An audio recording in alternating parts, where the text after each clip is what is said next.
Legal tampering is about to begin, so let's talk a little bit about potential Miami Dolphins free agent targets.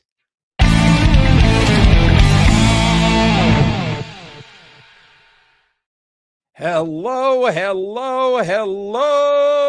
Miami Dolphin fans, and welcome to the Same Old Dolphin Show, part of the DolphinsTalk.com podcast network. I'm Josh Katzker. With me today and every day is my brother from the exact same mother, Aaron the Brain. Aaron, say hello to the people. Hello to the people. Brain, very important that we get into these free agents. But something else has happened today. And I think it's important to note that this episode of the Same Old Dolphin Show is going to be a celebration of life for the Dolphins' career of Liam Eichenberg, which ended abruptly today after 52 starts. So let's pour one out. Everybody, if you're watching live on the I'm a Miami Dolphin fan Facebook page run by the great Carlos Hernandez or the Dolphins Talk YouTube channel, if you're watching live, take a moment and let's pour one out for our good buddy, Liam Eichenberg, who is no longer with us. He's not dead. He just doesn't work here anymore. He'll land on his feet somewhere. He's going to land on his feet somewhere and then immediately be pushed onto his ass. That's what, because that's what he does. That's what he does. That's what he does. And it's a weird situation because if Liam Eichenberg was healthy, he'd be competing for a starting job on this team. Which would honestly be a disaster. But I think at this point, we don't care that Liam Eichenberg would potentially be the best guard on the roster. We're just done with that experiment. It was a failed experiment from the very beginning when they traded up to get him. And we were trying to be patient. Well, maybe he's not a tackle. Maybe he can play guard. Oh, well, he could be a good backup center. He's a good utility guy. He can fill in wherever you need him. Yeah. He could fill in wherever you need him and play at a very subpar level. And so because of that, today is a good day. It's really the triumvirate. The first to go was Chris Greer. The second to go is Mike McDaniel. It took a while, but Liam Eichenberg has finally gone to the wayside as well. Liam Eichenberg has fallen. Again. It's too bad. It's too bad. Yeah, again, he has fallen down. So, well, we wish Liam Eichenberg nothing but the best. I am hopeful that he will end up somewhere else in the AFC East so that the Dolphins will have the opportunity to go up against him multiple times each season. But Brain, this is an episode that we're going to be talking about free agent opportunities for the Miami Dolphins, and that's what we're going to get into for the bulk of today's show. But before we do that, a reminder to you that you can, if you're not doing so already, follow us on Blue Sky at Amplify to Rock, at Aaron the Brain. That's at Aaron the Brain. The show is at Same Old Dolphins. Follow us on Instagram as well. A lot of people doing that. People have been enjoying the little clips from the show we've been sharing over on Instagram. So follow us over there at Same Old Dolphins as well. Download, rate, review, and subscribe to the Same Old Dolphins Show on Apple Podcasts, Spotify, Stitcher, SoundCloud, everywhere you get your podcast. Make sure you are visiting DolphinsTalk.com each and every day. It is your one-stop shop for all things Miami Dolphins. And by the way, if you haven't subscribed to the Dolphins Talk YouTube channel, do that now as well. If you're watching live on YouTube, smash that like button real quick. Do us a favor. We appreciate all of you very, very much. Smash that like button, subscribe to the channel, turn on notifications so you're notified every single time we go live. Additionally, I want to mention to you, Dolphins Talk Extra. A lot of good stuff going on over there. Patreon.com/Dolphins Talk. The Brain is doing his prospect review, film review right now. You did another good episode the other day about the offensive linemen the Dolphins are considering. You've covered edge rush prospects. So a lot of good stuff, and you're going to just go around through all the positions over there. So I'm excited about the work that you're doing there. Of course, we got off-season contests coming up as well, including our March Madness contest. We'll do early predictions. We're going to do a big mock draft where everybody who is a Dolphins Talk Extra member has the opportunity to draft for an NFL team. We do a big get together online and we do a big virtual mock draft. A lot of fun. It's all something that you can be a part of by heading to patreon.com/DolphinsTalk. You can join the fun for as little as $5 a month. And we hope that you will consider that. On top of that, you get the bonus podcast, Discord access, all kinds of good stuff over there. Dolphins Talk Extra, patreon.com/DolphinsTalk. Come join the fun over there for as little as $5 a month. All right. Today, we are going to talk about free agency. And listen, the elephant in the room right here, Brain, Dolphins don't have a lot of money to spend. The Dolphins are in a horrible cap situation because of the mess that they were left by Mr. Chris Grier. And so they've got a lot of work to do just to get themselves into a position where they're going to be able to sign enough guys to fill out the roster, let alone sign, the top guys on the market in any given position. So I think we'll get an idea of what the Dolphins are going to do in free agency. And we'll talk about some prospective targets here in a moment. But first, Brain, what are some of the things that the Dolphins are going to need to do in order to just clear out some of this cap space to begin with? Yeah. So right now, after the new cap number was reported earlier, like over the weekend, it looks like we've got it based on, the numbers at overthecap.com with their interactive calculator. It looks like the Dolphins are sitting right around $772,000 in cap space. You're not going to fill out the roster with $772,000 in cap space. However, they're going to open up some cap space before the start of the league year, or right at the start of the league year. And some of these decisions are going to come really quick, I believe. You already saw the move to release Liam Eichenberg, which saved him $500,000. But I don't know that necessarily was even going to count against the cap. I don't know if he was in the top 51. Maybe he was, but it was negligible. But there are some bigger cap savings that they can get. I'm looking at Jason Sanders saving them just under $4 million. To me, that's a no-brainer. Alec Ingold, cutting Alec Ingold would save them just over $3 million, and Tyrell Dodson just under $3 million. So those three guys alone, by cutting those guys, now you're sitting at around $10.7 million in cap space, which you could start to do some things with. I don't think you can do everything that you want to do with that, but you can start to, you can make some signings with that.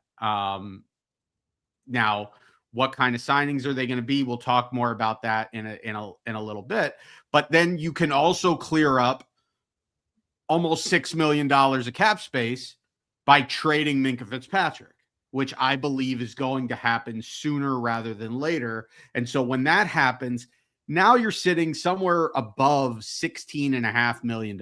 That's before you even get to like June 1st, when the post June 1st money you'll get from the Bradley Chubb savings. And when you take the Bradley Chubb savings and then what you're going to eat in cap space from Tua Tagovailoa, you're going to end up, somewhere. You're going to end up somewhere in the neighborhood of having like about $9 million. And that's basically your money to sign your draft class.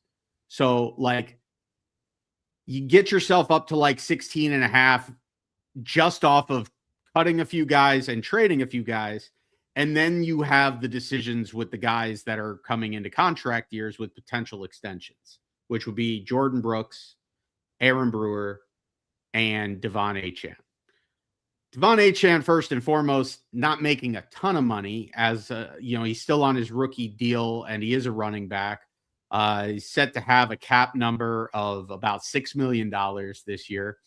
You can save some money by extending him, but I probably wouldn't touch that contract. I would, if I'm not trading Devon Achane and I'm not getting like some sweetheart deal on a contract extension, I'm probably saving my flexibility on Devon Achane, making him play out this season, and then either giving him a contract extension, potentially giving him a franchise tag, potentially tagging him and trading him at the end of the season. But I'm keeping my flexibility with Devon Achane. Jordan Brooks, though, has a cap number of about $10.8 million and is coming off of an all-pro season. He's the middle linebacker on your team. If you're cutting Terrell Dodson, you've got to have a linebacker. You've got a really good one who's just entered into the prime of his career. I think it's a no-brainer to extend Jordan Brooks. I'm a little leery of the fact that he had, this amazing year, which was certainly an outlier year if you look at the rest of his career. But he's got the athletic profile. He's the heart and soul of the defense. You want to be tough. You want to be building from the inside out. He's the leader of the defense. I'm extending Jordan Brooks, and depending on what that number looks like, you're probably going to open up, I would think, $6, $7, $8 million in cap space with that move. And so you could easily be looking at having over $20 million in cap space with just those moves, which is plenty enough to cover the needs of your team. And, you could do it conservatively and you could have some room to spare, or you could go after the one big fish that seems to be, rumored to have the Dolphins going after. And that is, I think, the place to start when you talk about prospects. Or prospective free agents, anyway. And I want to touch on this comment before we get into Malik Willis, because this is a good, point. Utah Fins fan says, Achane said he's not going to play on his, it's not his 5th year option. It's because he wasn't a first round pick. It's his 4th year. Here's the thing. He's under contract. I don't know what's going to happen there. But if Devon Achane is going to threaten to hold out, the old regime, the Chris Grier regime, would say, well, we need Devon Achane. We're trying to win right now. We can't win without Devon Achane. And then would proceed to give him whatever he's asking for. This will be the first real test for Jon-Eric Sullivan and his regime in how they handle that situation. Look, if they give Devon Achane a contract extension, that's fair market value. I'm fine with it. Dude's the best player on the team. So I don't have a problem with it. But he is a running back. He is undersized. He does have a history of being injured, even though he was not injured last year. And that position in general is not a position that I want to overpay for in general. And I certainly don't want to overpay for it when my team is in the infancy of its build. And so Devon Achane can hold out, but at the end of the day, if the Dolphins say, we're not going to give you a contract extension, Devon Achane is going to show up to work at some point. And if he decides he wants to hold out for the entire season, well, he's probably only doing himself harm at that point. So I think as much as we don't love it, if you're like a fan of Devon Achane because he's done everything that you've asked him to do, this is the business side of the sport that the previous regime did extremely poorly, which is why we're in the situation that we're in right now. So Jon-Eric Sullivan has a very interesting, situation there developing and how he'll handle it. I would expect and hope that he will play hardball with Devon Achane.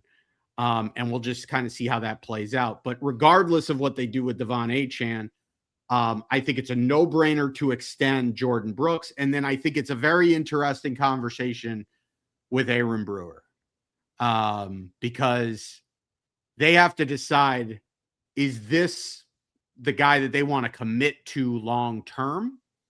Or is it going to be sort of a short-term, like they add just like 1 year off of his deal, sort of like a restructure kind of thing? I don't know.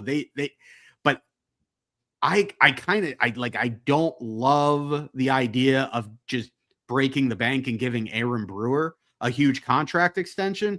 But at the same time, if you need to open up the cap space and you are going to run this same offense, because you brought in Bobby Slowick you just promoted Bobby Slowick to be the offensive coordinator to presumably run the same type of zone blocking scheme. And Aaron Brewer has shown you that he is good in that specific scheme, then, they could open up a few more $1 million of cap space by extending Aaron Brewer as well. And so you could be looking at upwards of $25 million in cap space between all these moves, which is, again, plenty of money, even without touching Devon Achane's contract.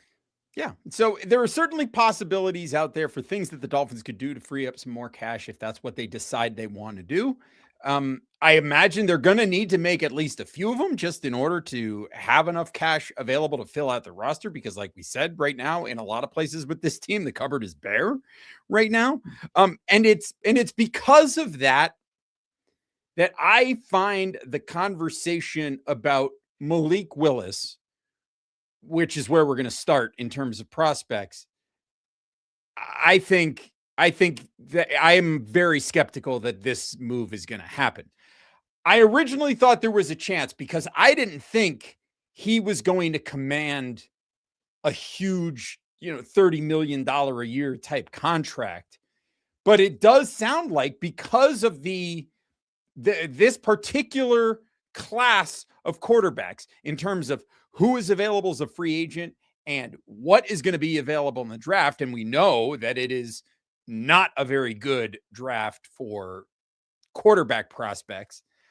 When you look at all of that combined, it is kind of inflating the market for Malik Willis because he is really seen as the one guy who is available right now, a young player with a big upside that is available and has proven it against real NFL defenses, that he's kind of like the hot candidate right now. And because of the nature of the NFL, because of the inflated salary cap going over $300 million,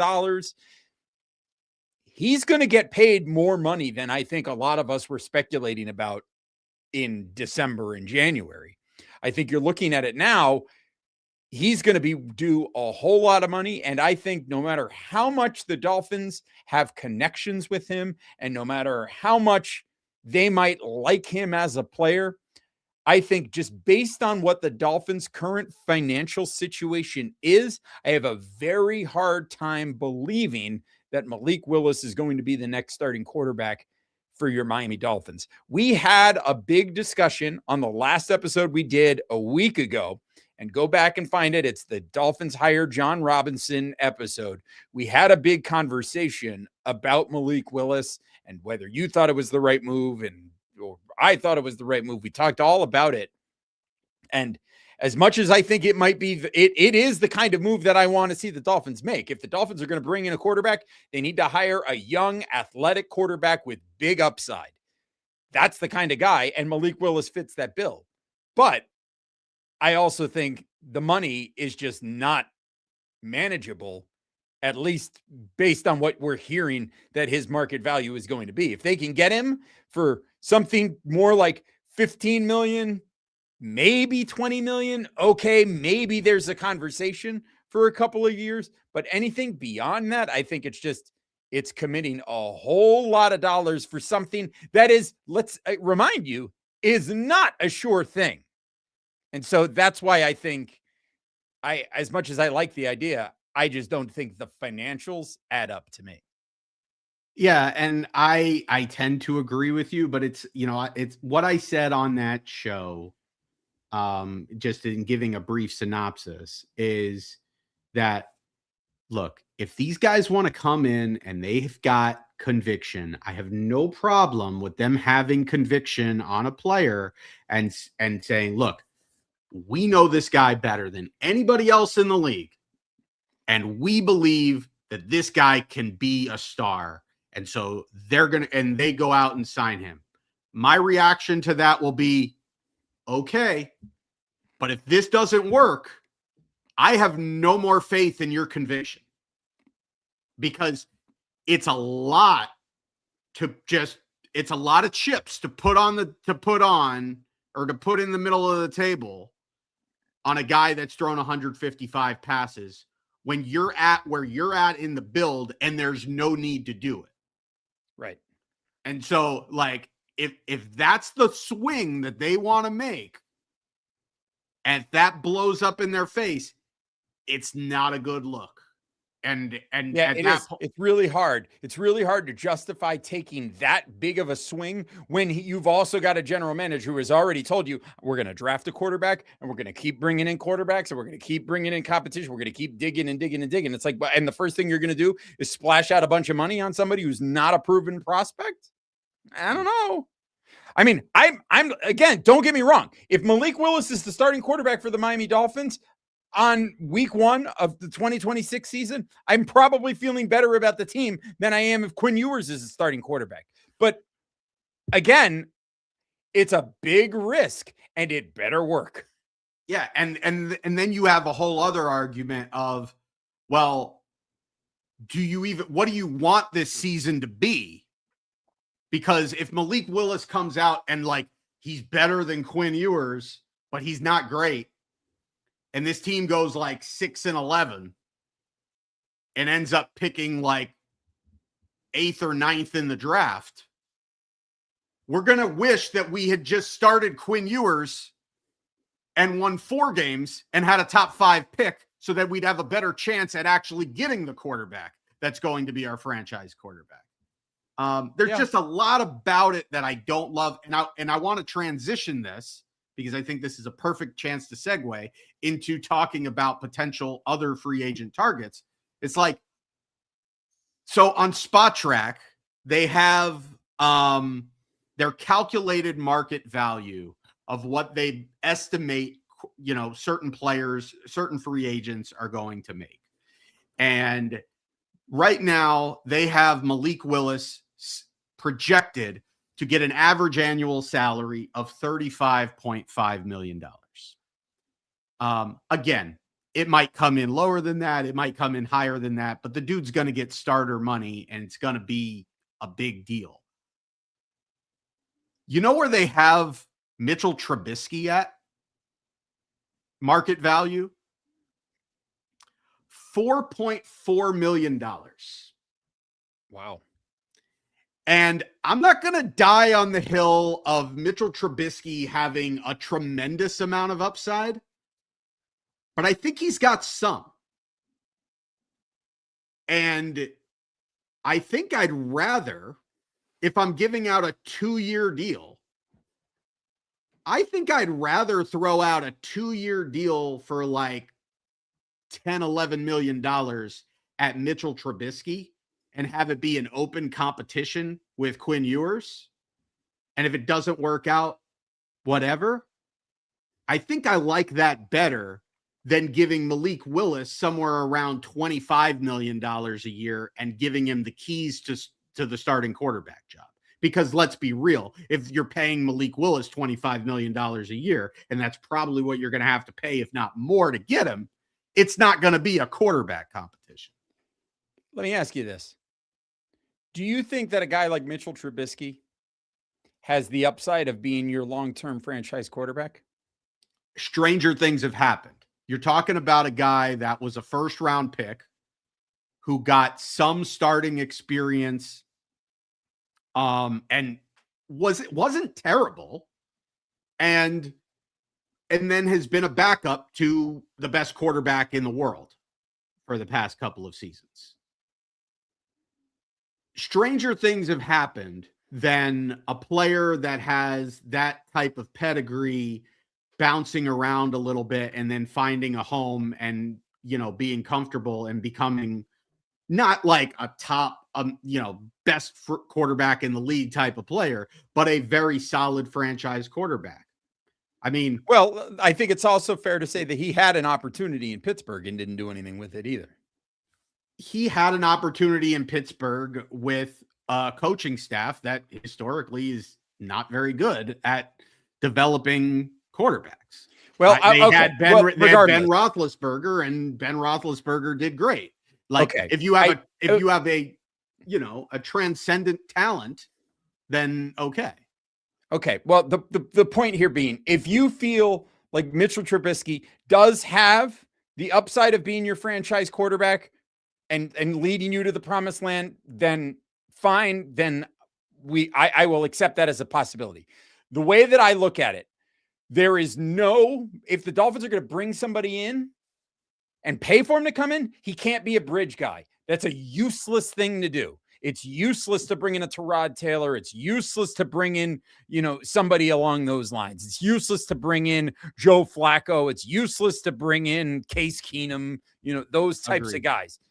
Those kind of guys that are just at best a bridge quarterback, that's a waste of time, because that's somebody who's going to come in and maybe allow you to win more games than you should win, and does not have the ceiling of being able to be a guy that can lead you to the promised land. If the guy has that, Malik Willis, you don't have to look too hard to imagine a world where he leads you to the promised land if it works out.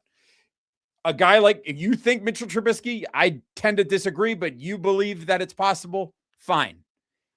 My point is that again, hold on. The idea is maybe you decide to trade for Anthony Richardson because he's somebody that you can get. And maybe you feel like he has the upside. He's a young player, still on a rookie contract, has the ability to lead you to the promised land. That's somebody that you can spend money on and have them come in to play quarterback. Anybody else, forget it. So my point is, I'm not sold on Malik Willis's upside. This dude's an undersized quarterback who all anybody could say positive about him, aside from he's a great kid, he's a hard worker and which is all great, and that's fine, but that's virtually all of the quarterbacks that we're gonna talk about. All anybody could talk about any more quarterbacks. This is the last quarterback we're talking about. Anybody that, but all anybody's talking about is his ability to run the football, and then his limitations as a passing quarterback. I'm sorry, but you've thrown 155 passes. You've been in the league for 4 years, and people are questioning your ability to run an entire offense because you're limited in what you can do. That doesn't sound like a franchise quarterback. We just spent the last 2 years lamenting the contract extension that we gave to another undersized quarterback who you can't run the entire offense with because he's limited. So we're going to turn around and then give a big money contract to another limited quarterback? I'm not saying, I would say Malik Willis, because of his athletic ability, because of his age, probably has a little bit more upside than Mitchell Trubisky. But I'm not paying an extra $20 to $25 million per year for a little bit more upside. I think Mitchell Trubisky has some upside. If you don't want to sign him, I'm cool. Like I said, I'm not going to die on the hill of we didn't go get Mitchell Trubisky. But there are very few guys on the list that have upside. The other quarterback that you mentioned is Anthony Richardson. I just think Anthony Richardson's bad. I just think he doesn't if we only had to give up a 5th round pick to get him, you're not paying anything really. I could see giving up a 5th round pick for Anthony Richardson, because it's well, what is anybody saying about Anthony Richardson? They're saying he's really good at running the football and he's got a lot of upside, but we're not sure that he can run the entire offense. Well, I'd rather give up a 5th round pick and pay $2 million for Anthony Richardson than give a 2-year deal worth $60 million to Malik Willis, who we're saying the exact same thing about. Yeah. All right. Well, there it is. That's the thing. Now, that's the quarterback conversation. We've now had it on 2 straight shows. We're done having the quarterback conversation for now. I think the other thing is, if you're a Miami Dolphin fan that is expecting the Miami Dolphins spend a lot of money in free agency, you got another thing coming, because it's just not going to be happening. I think we are realistically, the Dolphins are going to probably bring in a lot of guys who are lower roster guys. It wouldn't surprise me at all if the Dolphins ended up picking up some free agents that were, on the Green Bay roster, but like didn't do a whole lot, like the Aaron Mosbys of the world, was see players like that were on that Packers team in that Packers system, but didn't necessarily do a whole lot or get a whole lot of playing time. These are developmental guys. I think we may see the Dolphins go out and bring in some of those players that Hafley is familiar with and who they think might be able to be brought along in the system. I just don't envision the Dolphins being big players in free agency, particularly for any of the big names out there. The biggest one is Malik Willis. That's it. But like otherwise, if you're looking at some of these big free agents in some of these other positions, I just think you're going to have another thing coming, because I just can't imagine that the Dolphins that just don't have the money to spend, and they've got to bring in a whole lot of guys. So they're going to be bringing in a lot of guys on $1 and $2 million contracts this year, Brain. I tend to agree, but I also think a big piece of it is, again, the quarterback decision, because you're going to open up some cap space. Like I don't think, like, I think all of those cuts are coming. I think the extension to Jordan Brooks is coming. Maybe the trade of Minkah Fitzpatrick waits a little bit. Maybe they have to wait till closer to the draft to trade Minkah Fitzpatrick, which, is almost $6 million in cap space that you don't necessarily have at your disposal. But if you don't sign Malik Willis and you've got all that cap space, then there might be a couple of guys out there in that sort of middle, like you're not going to go big game hunting, but there might be a couple of guys, certainly in the lower level, lower tier free agents, like the 1-2 million guy a year guys, but there might be a couple guys in that middle class that might be worth that. Again, I think the same conversation that we just had about what do you want in a quarterback free agent signing, I think has to apply to every position on this roster, which is if I'm going to pay money for a guy and it's more than like $1 or $2 million to just fill out the roster, there's got to be some upside there. This has to be a guy that could potentially lock down this roster spot for at least 2 years and potentially warrant another contract after that. And so there aren't a lot of them. And if we really sign Malik Willis, then we're probably not going to really go after any of those guys. And it's probably the rest of the free agent market is going to be just those minimal guys. But if you don't break the bank on a quarterback, then maybe there are 1 or 2 of these, middle-class free agents that could sort of be your big prizes in free agency. Yeah. Well, are there guys out there that you have eyes on that you think could be realistic targets for the Dolphins who are maybe in the smaller dollar range in terms of, I know, at positions of need. And let's not forget the Dolphins have a lot of positions at need. So like, are there edge guys? Are there linebackers? Are there cornerbacks and safeties out there who you think could fit with the Dolphins and be, a financial fit based on the position that we're in? I've got an edge rusher for you. I've got an edge rusher that is sort of in that middle class that I think would be a good fit for what we expect the Jeff Hafley defense to be. And that's AJ Epinesa, who's spent, his rookie contract in Buffalo, 6 years in Buffalo. And he's been, a solid role player, but not playing a ton of snaps because, he's behind. They had a rotation of defensive linemen there.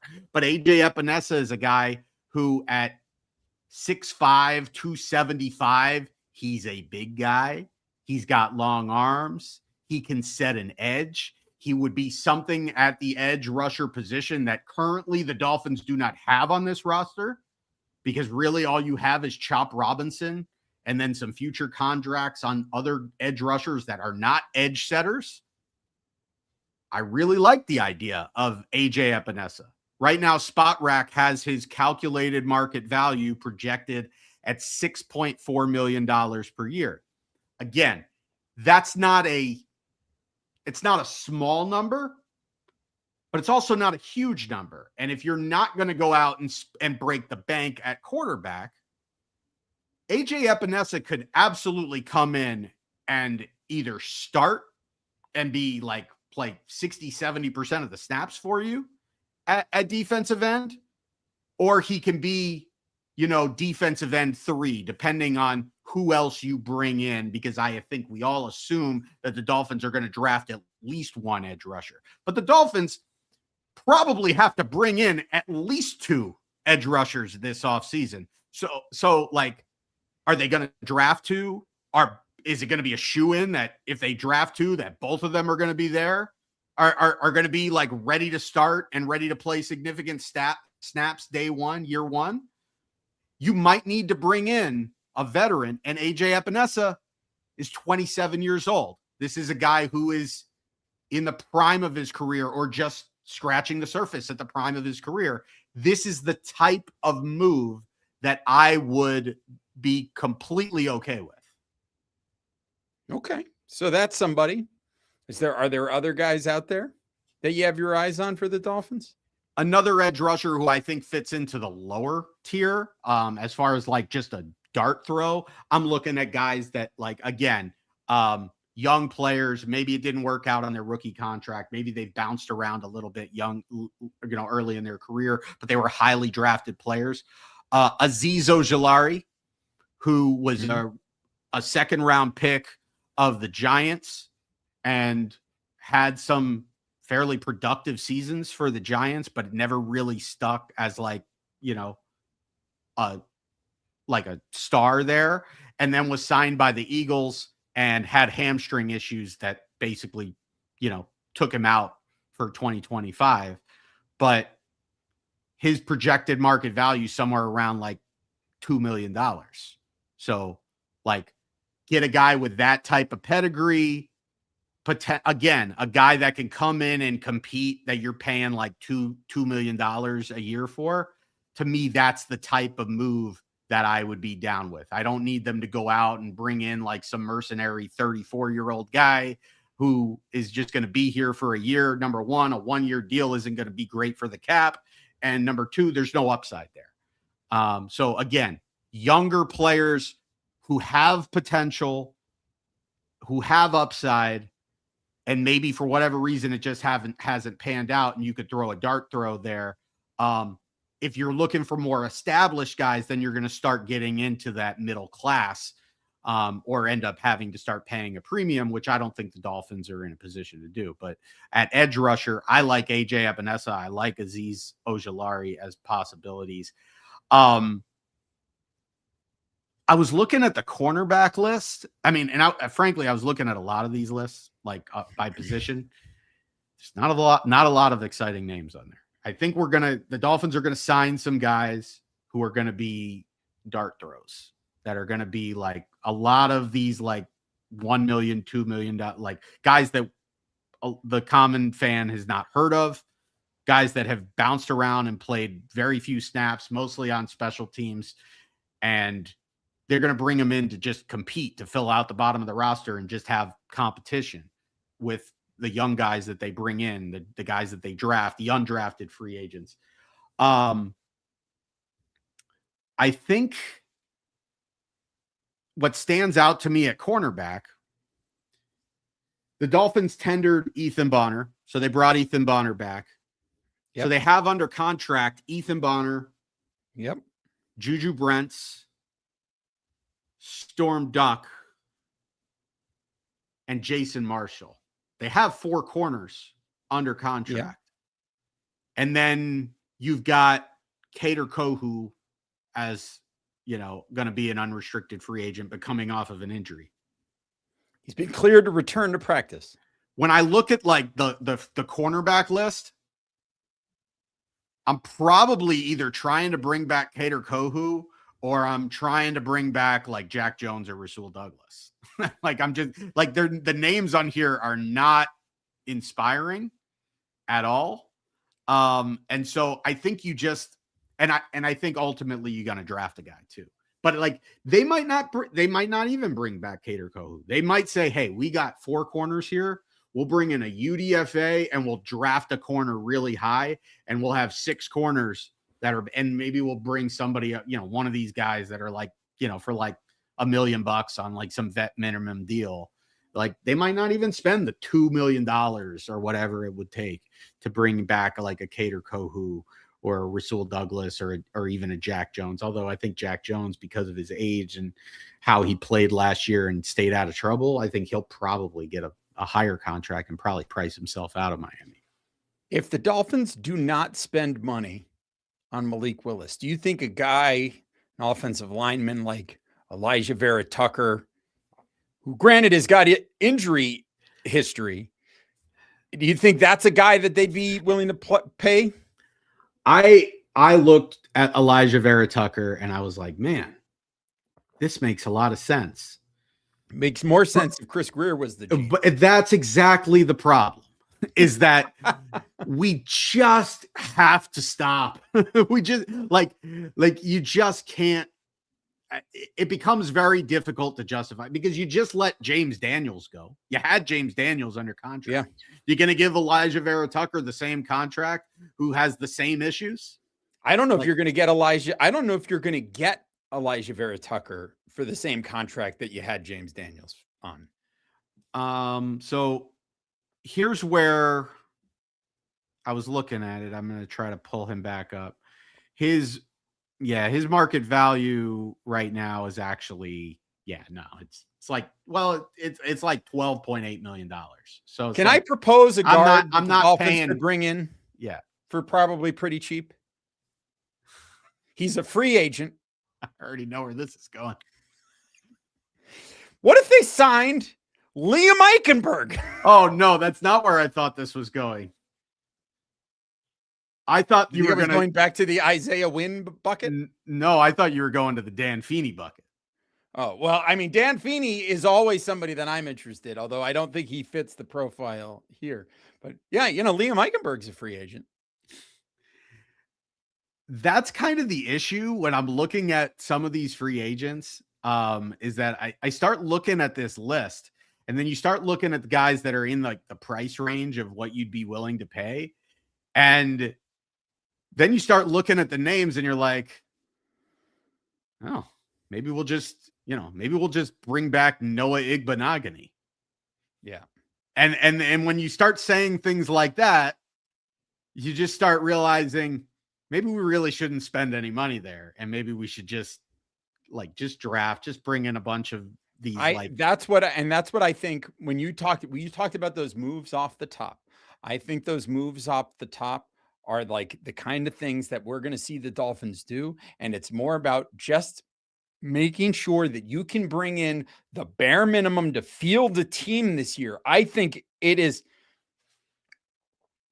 Here's the situation. I think if you don't bring in Malik Willis, you let Quinn Ewers be your starting quarterback. And if Quinn Ewers is able to lead this team to 6 wins this season, you might actually have your quarterback.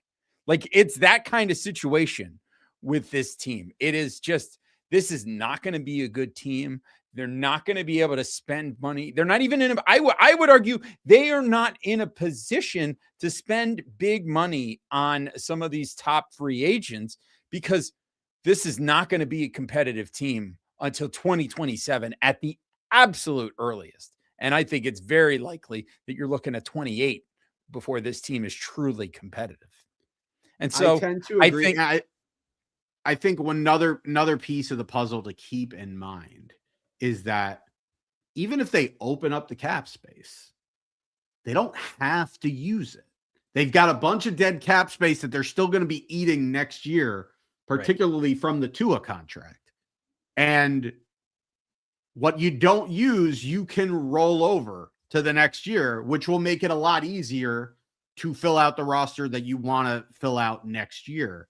So, they don't need to, just because they can, go out and sign like a few bigger free agents just because like they're better players and they can afford it. Because at the end of the day, what's the goal? What's the end game? The end game is to be good in 27, 28 and beyond. It's not to be good in 2026. So again, if you sign Malik Willis, I think at that point you've basically made your bed that you're signing a bunch of like vet minimum guys and guys that are making like no more than $2 or $3 million, and $3 million is probably on the high end for more than one or two guys. If you don't sign Malik Willis, then I think you could potentially go out and target one or two guys in that middle class that you think potentially have the upside to be starters or significant role players on this team long term, like in that window for like at least 2 or 3 years. And, I can get behind those kinds of moves, but they're not going to break the bank on anybody. And, if they're going to be making those kinds of moves, those need to be players that have upside, that are, I would say, no older than like 28. Yeah, I think that's the move based on everything that we've heard from Jon-Eric Sullivan. This is going to be a year where they're going to be signing younger players, guys on the younger side. They're going to sign them to shorter contracts. And then if they determine that they're the kind of culture fit that they need, then these are the guys that are going to be rewarded with bigger, longer term contracts when the Dolphins have a little bit more flexibility to do that kind of thing. Because I think you look at the season and, I think there are some people out there that are tempted to call this a tank season. And I don't know that it's a tank season as much. It's just a complete cultural and structural change within the organization. Because I think you look at Jon-Eric Sullivan this year, and I think it's very fair to say that this is Jon-Eric Sullivan and Jeff Hafley. These are not guys who are going to have a ton of pressure on their shoulders to win games in 2026. Would you say that's fair? I'd say that's fair. Okay. I keep thinking about this offseason and the season to come for the Dolphins. And I did a whole thread about this on Blue Sky, which is that I think I've been thinking about the idea of culture change and how there are kind of two different and very different versions of what culture change means in the NFL. The first version is the kind of culture change conversation we heard after the second year of Mike McDaniel's time in Miami, where it's, we've implemented a certain culture in the locker room and it's not working. People are not buying in and it's creating chaos. So we need to change the culture of this locker room so that suddenly people can be held accountable and suddenly the results can change on the field. We need that kind of culture change. When you're having that kind of internal culture change without a lot of turnover and you're having the conversation about culture change, that is a team that has already lost. That is a team that has already lost the plot and is far away from ever getting it right. But then there is the other kind of culture change, which is the kind that we're seeing right now with Jeff Hafley and Jon-Eric Sullivan, when there has been a significant structural change within the organization. And it is a true change in culture because it is a full purge of the players that are from the old regime that do not match what the current regime is trying to do. And when you have a prior regime that did not have a kind of overarching vision for what the team should have been anyway, to have a culture change from that to a new vision for a team that actually is defined and is clear, and we do kind of get a sense of what Jon-Eric Sullivan and Jeff Hafley are trying to build, that is when a conversation about culture change is very healthy and very good for the team. So I find myself kind of excited about it. I know that 2026 is not going to be a good year for the Miami Dolphins in terms of what the on-field product is, but I'm excited that we're finally in a place where things are changing for the positive, even if the results this year are not going to be what we've been wanting for a long time. So all of that said, that kind of sets us up perfectly for the opening of the quote unquote legal tampering period, which, spoiler alert, the tampering is already happening now illegally, because as soon as legal tampering opens up, we're going to start hearing about free agent deals. So keep your ears open. That's coming your way early next week. We are going to have you covered here at Dolphins Talk all week long with all kinds of news. I've got a special show lined up for the people coming up on Tuesday. Might come out Wednesday, just depends on how the news flow goes. But I got a nice interview that I'm planning to do tomorrow that we're going to give to you as soon as we can. So that's coming your way. And Mike's going to have you covered for the rest of the week as well. So let's stay tuned, stay positive, subscribe to the channel. By the way, make sure you go to caneswear.com for all your latest Miami Dolphins merch. Subscribe to Dolphins Talk Extra at patreon.com/Dolphins Talk. Visit DolphinsTalk.com each and every day.